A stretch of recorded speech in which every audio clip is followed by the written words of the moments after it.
What's up, you guys? I just woke up this morning. I saw this story about this kid, and it just had me thinking about like the way the devil attacks people. And as we all know, I'm sure you guys have heard it preached before that the devil is a coward. But then I started, exploring this a little bit more because I'm like, I say this all the time, like this dude is a coward. He's weak. But if you really consider it like this, right? He had ideals of being God. He says, I will be like God. I will set my throne above the highest stars, right? So he's trying to be like God. He tries to attack God in heaven. His angelic brothers cast him out. He don't even get close to God. He wasn't standing before the throne. He didn't get close to God. He couldn't even get past the angels. He got tossed out by angels, bro. So he tried to be tough, and his toughness wasn't good enough. So then he started becoming a coward for the rest of his life. Instead of attacking God, right? That's what strong people will do. That's what tough people will do. That's what people that roar like a lion. The Bible says he's like a roaring lion. But then you got to be very careful because when Peter says he's like a roaring lion, he's speaking to the devil's inside. He's a roaring lion. He roar, but he don't bite. He has no bite. Because if he had bite, he could attack God. Bite don't get kicked out of heaven. Bite win the battle. But roaring like a lion, it take down weak people because that's cowardice, right? The wicked flee when no one pursues them. That's what the devil's looking for you to flee when no one pursuing you.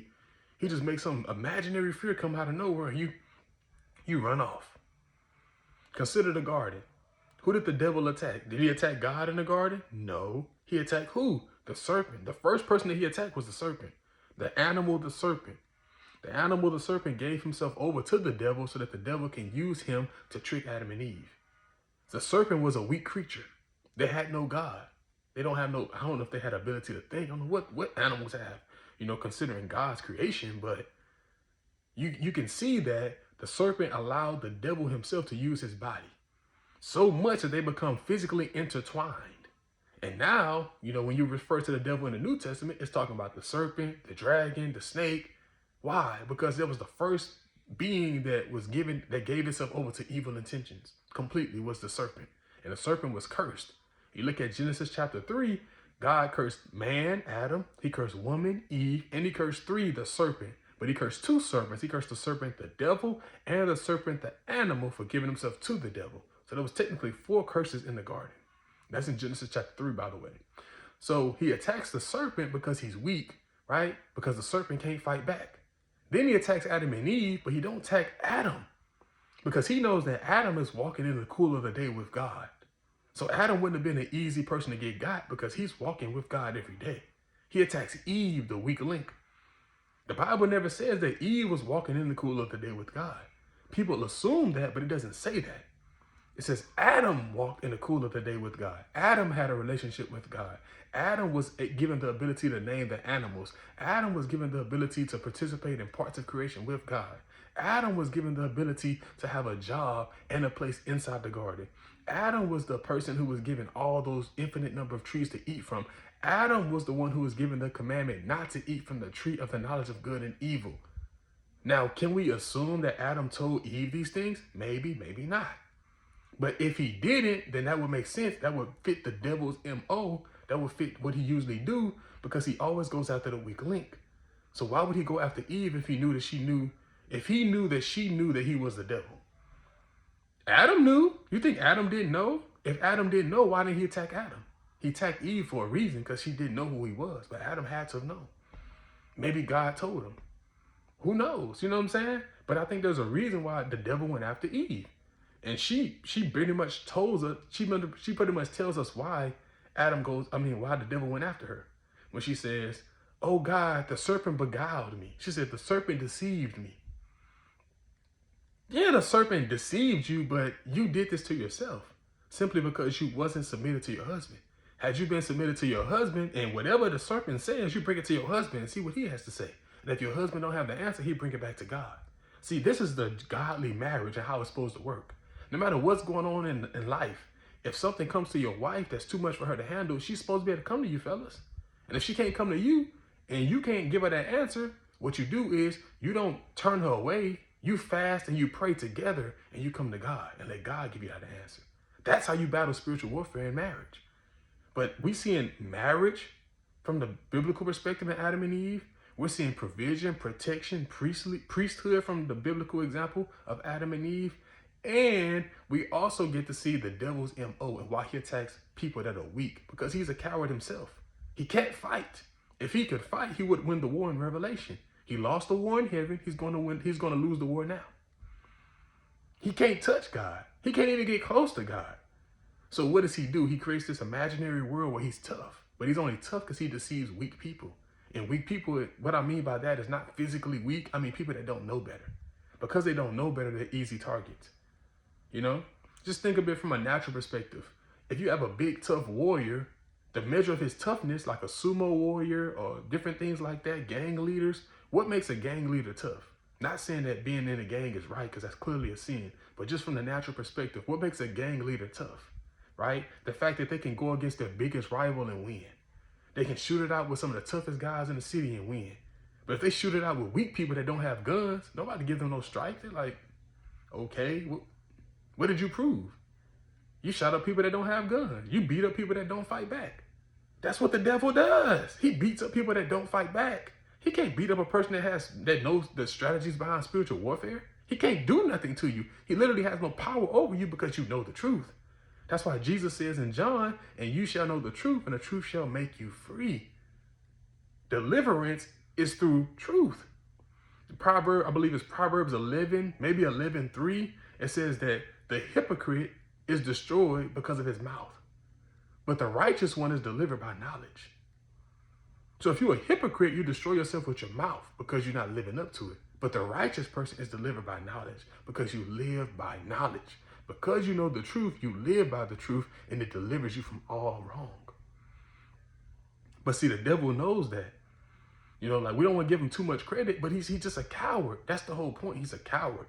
He will not attack strong people. He cannot attack strong people. But then when you look at God and godly people, people that follow God, what's their MO? Is their MO to attack weak people? No. God hates those who oppress people. God hates those who turns aside the poor and the needy. God hates those who see people in need and have what they need and don't give it to them. He hates that. So God is a friend to the weak and the helpless, but God will battle the strong enemy. And godly people also battle the strong enemy. It's just the fact that we battle the devil, right?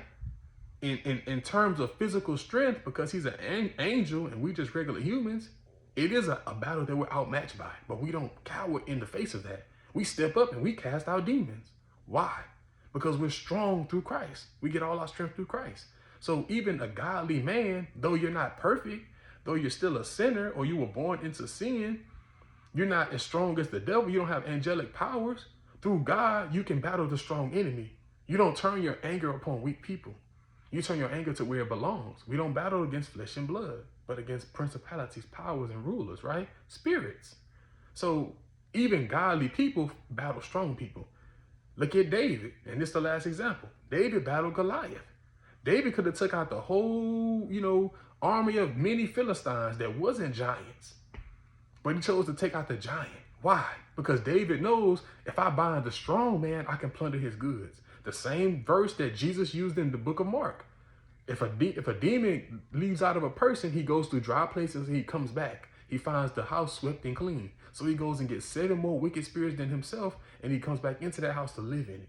But he cannot come back into that house unless he first binds the strong man.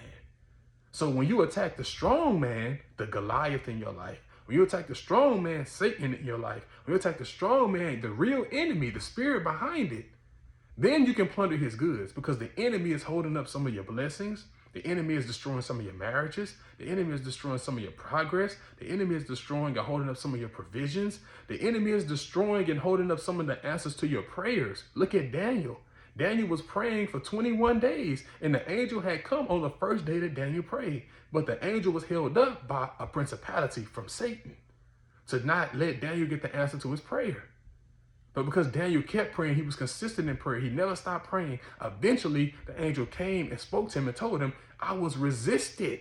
I was resisted by a principality, the prince of Persia.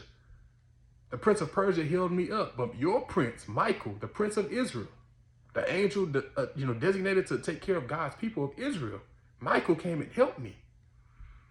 Michael came and helped me. And that's why I was able to get the answer to you. So the devil whole MO is to go after weak people. But God's MO is completely different. He doesn't go after weak people. He lets weak people be weak. He helps weak people. He makes them strong if they submit to him.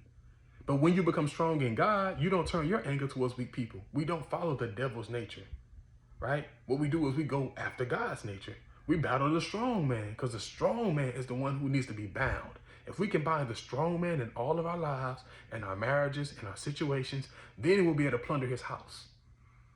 Now, when I'm talking about plundering his house, don't look at it from the natural perspective of stealing someone's stuff. Look at it from, what is the devil holding back from you that God promised you? Because God got so many promises in the Bible, and a lot of us are not living in those promises. So what is the devil holding back from you achieving? What is the devil holding back from you receiving?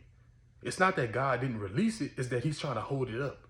So how do you get that back from the devil? You bind the strong man. So don't turn your anger today towards weak people. Don't turn your anger today towards people that are deceived. Yes, it's sad. Yes, it can even make you angry. But always remember, there's a spirit behind this. And the reason why that's happening is because he knows that you're strong. He uses weak people to try to take down the strong people. That's just his MO. He used Eve to take down Adam. He couldn't go to Adam directly. He had to go to Eve because she's weak. He took down a weak person who didn't know God to take down a strong person that did know God. He must first bind the strong man in order that he may plunder his goods. So I'm going to leave it at Adam and Eve, right? No more examples.